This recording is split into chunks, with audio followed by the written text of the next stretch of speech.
Živijo, jaz sem Domen Brus. Od lanskega novembra živim in delam na Dunaju.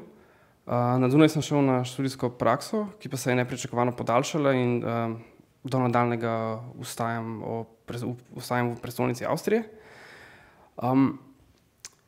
Obstaja nek stereotip, da je življenje na Dunaju najboljše na svetu, oziroma morda to celo ni stereotip, ampak obstaja precej pozitivnih stvari življenja v takem mestu.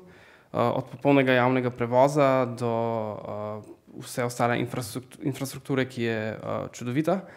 Ampak vseeno, vedno, ko se vračam v Slovenijo, ugotavljam, da je življenje v Sloveniji zelo udobno in da je tempo življenja precej prijaznejši za ljudi kot mogoče v Avstriji.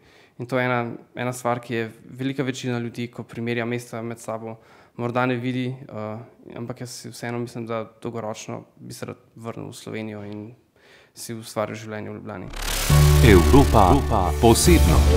V ponedeljek ob 17:10.